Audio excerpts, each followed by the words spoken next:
All right. Well, welcome everybody to Wellness Wednesdays. I'm admitting everybody who's in the waiting room.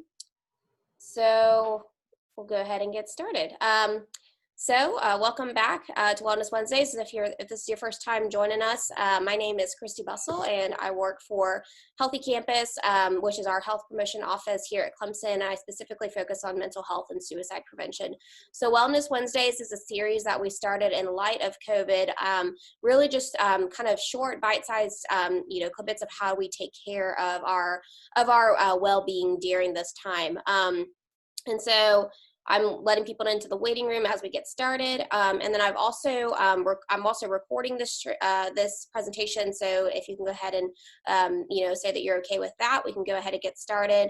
And then also, if you guys could just go ahead and mute yourselves if you haven't already, just so we can get rid of any background noise, that would be great. But I'm going to go ahead and introduce our guest speaker, and then he'll take it away. So welcome, Brennan. Brennan Beck. He joined the Army as an infantryman 5 days after high school. After 4.5 years in active duty, in which he completed 2-year-long deployments in Iraq, Brennan was honorably discharged from the Army and pursued an academic degree as a first-generation college student utilizing the post-9/11 GI Bill. Despite dealing with physical and mental injuries directed from combat injuries in Iraq, he graduated summa cum laude with a bachelor's degree in English.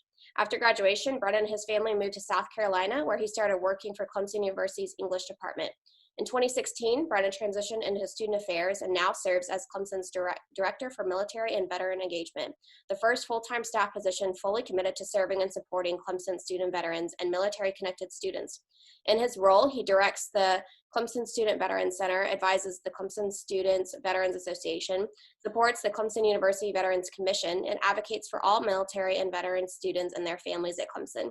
Brennan strives to leave it better than he found it and never stop serving, two ideals that he carried over from his military service into every aspect of his life. So today, Brennan is going to talk to us about resilience and how we can build resiliency during this time of COVID-19. So with that introduction, I'll let Brennan take it away. Thank you, Christy, and good morning, everyone. I hope you can hear me all right this morning. It is an honor to be here, and I'm privileged for the opportunity to share a little bit about resilience with all of you. When Christy asked me to do this, I wasn't sure I was qualified. She told you a little bit of my story, and I've definitely experienced quite a bit of resiliency, and then maybe I've even done some personal study myself. But I'm far from an expert, but hopefully we can all hopefully take something away today where we're a little bit better than when we arrived, or a little bit knowledgeable or insightful than when we first started. So that's the objective. We'll see if we hit that. Feedback's always welcome. So let me see if we can get my slide to work here. There we go. So as Christy said, it's a brief history of me to start. So 18, I joined the Army as an infantryman. It was 2005. Definitely right when Iraq and Afghanistan were starting to pick up. So I knew full well I was going to be going to war in one of those two theaters. And sure enough, within a year, I was deployed to Baghdad, Iraq during the surge. It was one of the worst areas of Iraq at the time. We took heavy casualties.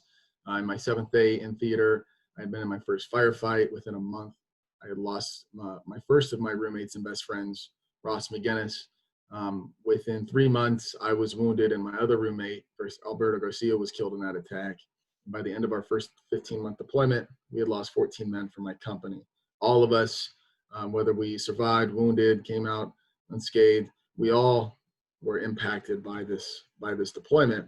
And many of us coped with anger, depression, alcohol, substance abuse. We certainly didn't go and get a lot of treatment or help. It wasn't really something that was encouraged of us at the time. I ended up completing a second deployment and getting out of the military in 2010. After getting out of the military, honorably discharging, moving back to my home in California, I was diagnosed shortly thereafter with post-traumatic stress disorder. I was struggling with anxiety, depression, anger issues, and alcohol, substance abuse issues. And to be frank, I just had trouble fitting in school, and my family, and my community. I felt very isolated in almost every regard. Fast forward a little bit, 4 years later, I was graduating summa cum laude from my undergrad. Today I'm in grad school while working, and I currently have a 4.0. I'm working and I'm meaningfully and passionately working in a veteran-focused field, something that I am very passionate about. I no longer take any medication or get any regular treatment for anger, anxiety, depression, or PTSD. I have more than 6 years of sobriety, and I am blessed with a family, a wife, and 2 beautiful children, as you can see there in that picture. And I share all of this because for me, it's often helpful for me to remind myself where I've come from and how far I've come, and kind of like snapshots. And sometimes that inspires me. Or sometimes when I have rough days, I can kind of go back and go, wow, look how far I've come. You know, I still have rough days, I still have challenges, I still have obstacles, but it can be rewarding and fulfilling to remember, you know, where I've come from. Um, I remember, to back up a slide really quick, I remember when I was leaving Iraq my first time, I do recall my team leader in Iraq telling me at the end of the deployment, said, Beck, you're 20 years old. And he had known how close I was to 2 of the guys that had died. And he said, you know, you were wounded, you lost 2 guys. You probably had one of the hardest deployments out of any of us. And he goes, but you're 20 years old, and it's got to be good knowing that the hardest days are behind you of your life. And the sad reality, I didn't realize at the time, is he was completely wrong, that the days ahead were much harder. Coming home and readjusting and dealing with all the PTSD and the post-trauma was much harder than actually living through it to begin with, at least for me. And there were definitely difficult days and temptations to quit.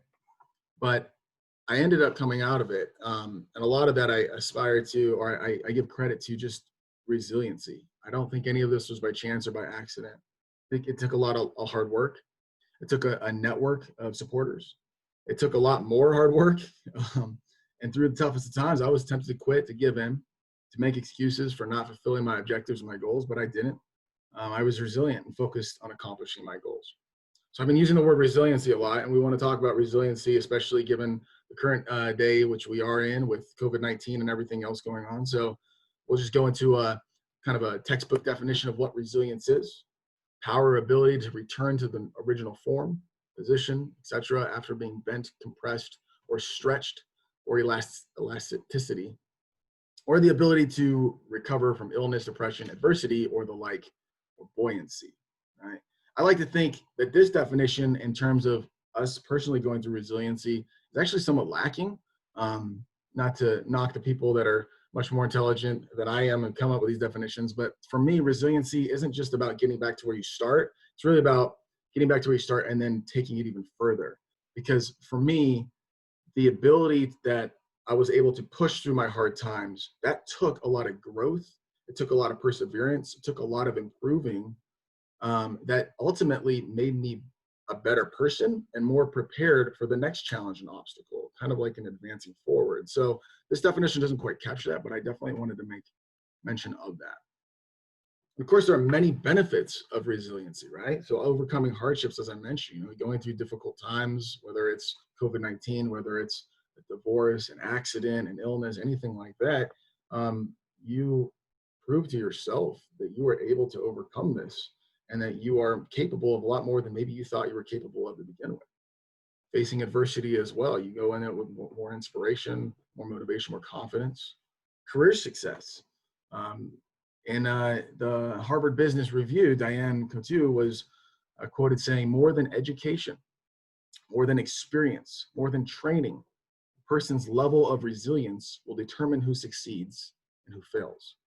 Right? Because ultimately, our failure is caused probably more by ourselves, internal challenges, than external factors. And resilience is definitely something that can push us through that. Inner peace. So just having that confidence, that inner peace of knowing that, hey, I've gone through some tough times, or I can get through this one as well, which goes to increase courage and confidence. When I'm working with veterans, we often like to talk about the comfort zone. We take a piece of paper and we draw a circle and we put a little dot in the middle and say, this is your comfort zone. And when you set goals, your goals are set outside your comfort zone. And then when you achieve that goal and you strive for that goal, then your comfort zone gets bigger. The circle gets bigger and bigger and bigger. And what that does is that increases your courage and that increases your confidence to continue to push yourself even further and further and further. And through that act is building resiliency. You can improve your connections internally and externally. So connections with other people, whether it's bonding over overcoming an adversity or finding those commonalities, again, between people who've gone through similar challenges. but also internally as well, finding sense and meaning through the disorder and the chaos around us or internally, right? When you're able to persevere through some of those challenges, you're able to kind of find the common threads externally, but also internally and say, wow, there is a purpose, there is a plan, or we are making a movement and I can make sense to the seemingly otherwise chaotic situation. Creativity. I was an English major, as Christy mentioned, and one of my professors in my undergrad had a little comic strip like posted on her door, and it said, a little girl writing a memoir, a letter, and it said, "Dear Mom and Dad, thanks for such a peaceful and uneventful and untraumatic childhood. I'll never aspire to be a great writer," something like that, right? And the joke is that, a lot of our best writers and artists and stuff like that, they're speaking from a place of overcoming some sort of hardship or significant life experience. So that can obviously unlock a lot of deep creativity. And then, of course, that new perspective, right? Often I will go through a difficult challenge. COVID-19 is certainly one of them where I'm struggling, and it's important to give myself a pat on the back and give myself some grace and realize like this is difficult, right? For everyone, but it's difficult for me too. But then to remind myself like this is not as bad as Baghdad. I always tell myself that, like, gone through Baghdad, you can get through this, right? And it just puts things in that new perspective. So how do you build resiliency? So I have some bad news for everyone. First, building resiliency requires facing hardship, right? There's no way to really test your resiliency from a petri dish. You have to go out into the elements. You have to go out into the uncomfort, get out of your comfort zone, if you will. But here's the good news. No better time than now. COVID-19 has made us all uncomfortable. It has made the whole world is an uncomfortable place. All of our situations, we're all struggling. We're all having to change and adapt. Nobody is immune to this. So honestly, the way I look at it is we're in it. We might as well make the most of it, right? And not to make light of the situation, but what can we do today in order to make the most of the situation and build some resiliency moving forward? So where to start? First, breathe. Right? Be patient with yourself. Show yourself patience. Show yourself grace. Times are tough. It's okay and important, as we'll discuss in just a minute, to admit that, to be real with yourself and be real about the situation. Self-talk and mindfulness are so important in this step, in every step forward. One of the biggest challenges I find when I'm working with veterans that are going through a difficult transition, and many of them are, as they're getting out of the military and they're adjusting to new identities and new cultures and new career or academic goals, self-talk. I talk to a lot of vets, and they'll be so hard on themselves about, I used to be this, and now I'm having struggles with this, and I don't know why this is so difficult for me. I just tell them to stop. One thing that's really helped me with self-talk is to imagine the things that I say, I'm telling myself, imagine saying that to a 6-year-old version of myself. I've said that, I've suggested that to other veterans, and I've seen them break down in tears because they're being so hard on themselves that imagining them saying it to a 6-year-old version of themselves just fills them with so much remorse and grief. And I tell them, if you wouldn't be that mean to a 6-year-old version of yourself, why are you being that mean to yourself? Give yourself a little bit of slack, right? And of course, mindfulness, we get so busy and chaotic, especially in our own brains, taking a moment, doing some breathing exercises or some centering exercises can help us cut through a lot of that noise, quiet down, and focus on prioritizing what's important. Second, develop a vision or plan. Creating goals that are aligned with your vision and focus and take action, even if it's small incremental steps toward achieving those goals. And I'm going to give you guys in a couple slides, I'm going to show you something that's really helped me with setting a vision and then aligning my goals, what I call SMART goals, along with that vision. And then third, enlist support for accountability, encouragement, insight, and advice. Okay, so the American Society of Training and Development found that people are 65% likely to accomplish a goal after committing to another person. However, they are 95% likely to after building an ongoing meeting or progress report with that person. Case in point, there is a student veteran that I've been working with. We met once a week, and after we went to COVID-19, we met virtually once a week this whole spring semester. Last fall, she had a 0.0 semester GPA. She failed every single one of her courses. She was having some significant issues. She was not sure she was qualified to go to Clemson. She was thinking about dropping out. She didn't have a plan. And we met every week, and she did the work, and all I did was talk her through it and give her a little mentorship and some encouragement and some accountability. She just graduated with a 3.5, or she didn't graduate. She finished the semester with a 3.2 GPA, semester GPA, 3.2, 3.3, something like that. But she got B's and NA in all of her courses this semester. And it wasn't because I did the work. She did all the work, but it was because of that accountability, that encouragement, insight, and advice. She wasn't doing it on her own anymore. She had enlisted somebody to help her through it. She's overcome. So another thing that really helps is foresight and planning, right? So this is what's called the project move curve. I don't know if you've seen this before, also known as Harold's transition curve. This is something that I've used to teach about project planning before. But I think this also really works with life. So what you see is this move. It goes 1, it goes up, and 2 goes down, and 3, you see a crossroads where it goes 4A, 4B, right? And to explain these numbers really quick, number 1 is called an uninformed optimism. When you're sitting on a goal or objective or a task or a project, you're going to go in there, and if you look at the bottom of all the boxes, it's really simple. It's just one line, right? You're kind of brainstorming, and everything seems easy, and it's all in your head, and you're like, wow, we can do this, this, this, and this. And then as you start planning, you kind of hit a peak, and then all of a sudden your mood drops. And then you get what's called informed pessimism. Man, this is really hard. Or the people who said they were going to do this aren't responding to emails anymore. Or, these out of our control elements are making this a lot more difficult, right? You're becoming informed about the reality situation. It's becoming more complicated. And now your mood is starting to decrease, right? It's getting hard. And you hit a point, number 3, where your mood's pretty low at this point. And you hit what's called the crisis of meaning or the pit of despair, right? And this is where things are super complicated and you have to make a decision. You're at the crossroads. Do we persevere to move forward to accomplish this goal? Or do we bail out? Do we quit, right? 4A is obviously persevering, right? And if you look at the boxes on the bottom, things start getting simpler at that point, right? It might not look exactly as you planned off at number 1, but you're coming toward the conclusion. You're using your resources, using your steps, your plans, your goals, and you're coming toward a conclusion. And it's starting to get simpler until you get to the event. Anybody who's put on a major event knows that the day of the event's usually the easiest thing because all the planning is like a week or 2 or a month before, right? That's that 3 area. And then 4A would be the day of the event. That's where you're kind of celebrating and you're enjoying, reaping the rewards, right? But another thing happens without resiliency, and that's with 4B. That's where you crash and burn. Okay, 4A is called informed optimism. 4B is called crash and burn. That's where you're dropping out, you're quitting, you're breaking off that relationship. You decide it's just easier not to deal with this, right? And unfortunately, that doesn't really help because number 1, you're not building resiliency. Number 2, you're not fulfilling with your vision or your goal that you set off to begin with. And number 3, a lot of times, if I were to apply this to maybe my PTSD, 4B would be succumbing to my trauma, and maybe it's just accepting that I'm never going to get better. What's the point of even trying? I'm just always going to be broken. And that's something I remember thinking that years ago when I was going through my own transition.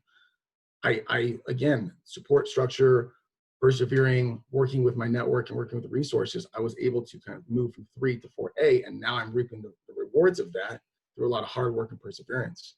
And again, all of those benefits of resiliency, I am now reaping from because I took the efforts to go on the 4A rather than going to 4B and just giving up and accepting things as they are. I hope that makes sense. And what helps me when I'm working with veterans too is showing them this plan because that can provide some foresight and letting them know that this is normal. Literally everyone goes through this in some regard. If you're going through planning a big project, whether you're just going through a new transition in life, whether you could look at this as a life in general, really, this is something that is normal. Everyone goes through it and you can go into it with that foresight and that knowledge and you can plan for it. And when I'm going through a difficult time now, I go, where am I at? Is this informed pessimism? Am I hitting that pit of despair? Is this really the bottom? And if so, I can kind of go back to this plan and go, okay, I've planned for this. What am I going to do now to go to 4A? Along that, I really think setting a vision can help with resiliency greatly. So this is something that David Conert in his book, Servant Leadership, Influencing Others to Get There by Leading a Transformational Life. He establishes what's called a there-here path. So there-here path is first figuring out what your there is, creating a there statement for your life. And in short, I'll be brief. I'm happy to talk about this in more detail, but there is your vision, your goal, your purpose in your life. And you can go through the 5 whys on how you get to your there. But basically, a quick tip is your there should never be something that you ever could accomplish, right? My there wouldn't be becoming the president of a university, because what happens when I become a president of a university? What do I do then, right? I have an identity crisis because I'm like, I just accomplished my life meaning. No, my life meaning is not to become the president of a university. My life meaning may be serving others and impacting my community, right? And I can do that by being a president of a university, right? Or I can do that in my current job as well. Or I can do it in many different other ways between there, not here and there. But no matter what I'm doing, it's my there is to serve others and positively impact my community. And then I can set smart goals along that. Then it's important to know where your here is. Where are you now? And remember, I mentioned that tip earlier about being real with yourself and your situation. COVID-19 sucks. This is tough. It's affecting me. It's affecting my family. It's affecting my work, right? I need to be real and honest about that so I can put a sort of a flag in where I am, because that's going to impact where my there is, where I'm heading. I have to know where I am to know where I'm going, right? In the military, we do land nav. We have a compass. We shoot what's called an azimuth. You got to know where your destination is, and you got to know where you're starting in order to stay on a path, right? If you're not being real, if you say, well, I need to get there, but I'm really about 100 meters closer than where I'm really starting, it's going to mess up your trajectory. It's going to mess up your azimuth. You're going to end up at the wrong location, right? Or it's going to create more difficulties getting from here to there. So being honest with your here, establishing a there, and you've got your path. And that's what you're going to start setting up your SMART goals. That's going to align with your path to your there. And SMART, in case you're not familiar with it, is specific, measurable, achievable, relevant, and time bound, right? So again, if my there statement is to serve others and positively impact my community, if I have an opportunity to speak on resiliency during COVID-19, before I say, yes, Christy, I'll be happy to do that, I go, let me go back to my there statement. Is this aligned with my there statement? Well, this is serving others and it's positively impacting my community, I would hope. So absolutely, this is aligned with what I'm trying to do. I would be honored to do this, right? And it kind of helps you figure out what's a relevant or achievable goal that's going to align with my vision, and what's not. It doesn't mean it's a bad thing, but I could say, it's not really a priority for me right now. Maybe later on, we can come back to it. But for this situation, this is absolutely something that's along my there path. Therefore, this is something I'm all about and I want to do. So as we wrap up on time, I just want to give a few final tips, and then we'll take some time for questions. Number one, these aren't in any specific order, but a mentor once taught me that I can control 3 things in my life: my actions, my reactions, and who I trust. But that's it. I find out that I cause a lot of stress and I have a lot of internal angst, I suppose, when I try to control things outside of these 3 things, right? If somebody's not responding to emails, or someone didn't do their part of the job, right? Those are elements outside my control. COVID-19, right? I can't control these things, but I can control my actions, I can control my responses, and I control who I trust. And that trust one, for me personally, that is one of the most important things for me. That means I can trust Christy that she's going to set up this Zoom meeting on time, right? And we're going to start, and she's trusting me that I'm going to wrap this up in an amount of time that we agreed on. So I got to be quick here. But it also can go beyond that, right? I can trust my wife to have my back and call me out when I'm not doing what I need to do. I can trust my supervisor to do the same. I can trust, in my regard, my faith is something that I put so much trust in, because when I go back to that Project Move curve, if I'm at that pit of despair, I have faith knowing that there's a plan forward and that there is an end. I might not see it, I might not sense it, but I have faith, and I trust in my faith enough to know that if I persevere, I will reach that point. And that inspires me to keep doing it.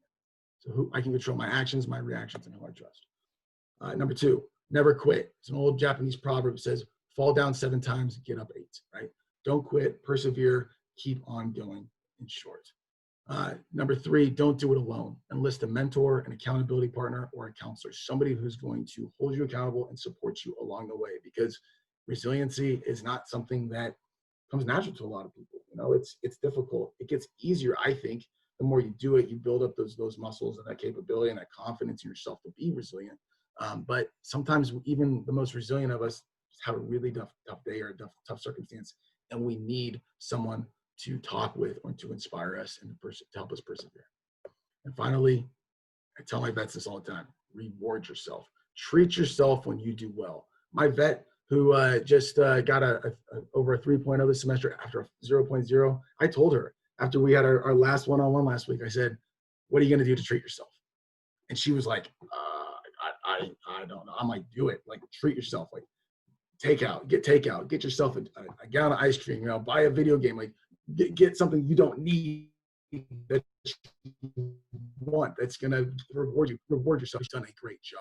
If we do work, we can burn out, right? Even the most resilient of us can burn out. So you got to treat yourself. You got to reward yourself. You got to be kind to yourself. That's really my presentation. At this point, Christy, I'm gonna mute myself and give it to you, but I'm happy to answer any questions or carry on the conversation. Thank you. Awesome. Thank you so much, Brennan. That was a great overview of resilience, and it's a really interesting perspective, just given your background. And so I know that this was a blessing to your community. So thank you for doing that. Just a couple notes that I thought were really impactful for me personally, which is the idea of self-talk and being able to think about kind of what you're saying to yourself, and then putting yourself in the mindset of, would I tell, a 6-year-old version of myself this, or what would I tell a child this? And if the answer to that question is no, then maybe we need to kind of change the way that we're speaking to ourselves. So I thought that was really helpful for me. And then the project mood curve, that kind of made me think of last week's actually Wellness Wednesday, when we were talking about physical fitness, really with, and if we're trying to set, fitness goals, and we're trying to take care of our health more, sometimes, you could be in the one stage where you're planning everything seems great, and then you actually try to do the fitness routine, and then you can kind of be in the depth of despair where you're in the middle of your workout and you're like, this is very very difficult, but then you ultimately can get out of that, and to get better with resilience and with accountability too. So that was just kind of an example I thought of right when you were talking about that. So so that was great. So I do want to open up the floor. We have a few minutes, so I just want to open up the floor for any questions. You can write them in the chat, or if you want to unmute yourselves, you can. And if you cannot unmute yourselves, tell me and I can unmute you. But I did want to open up the floor for any questions or comments.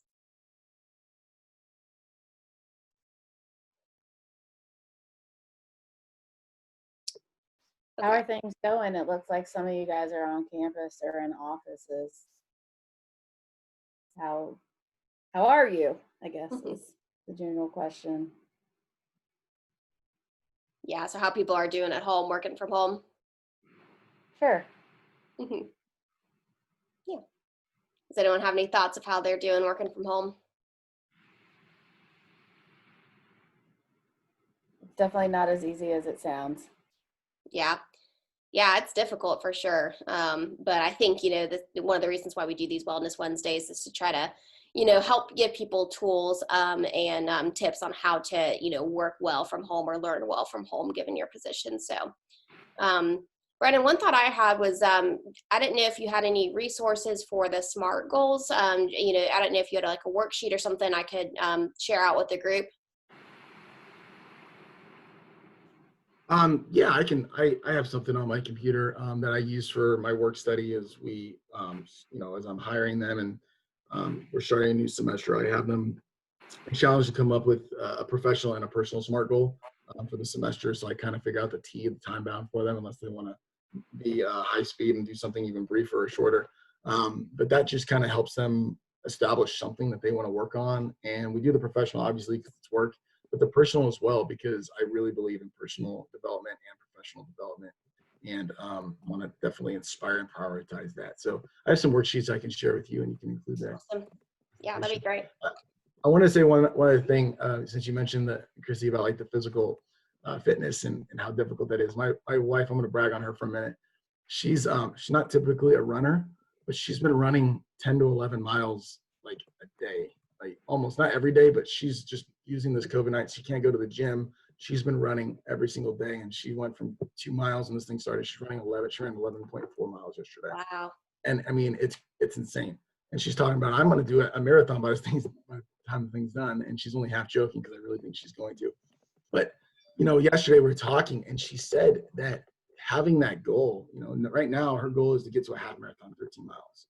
And then after that, she wants to do a marathon. She says that's helped her so much, because like you said, like that goal setting, that vision statement, like you're going to hit that pit of despair, whether it's working from home, whether it's starting a new job, whether it's creating an exercise routine, whether it's anything, starting a project, even something like wellness was like, there's going to be times where like, wow, this isn't going as I thought, this is the pit of despair moment. But when you have a goal, that's going to hold you accountable as well. And it gives you something to aspire to. She said to me yesterday, she goes, if I was just running for exercise, I would quit. She goes, I need that goal, that I need to hit that MAP marathon. And then I need to hit that marathon because that gives me something to work toward.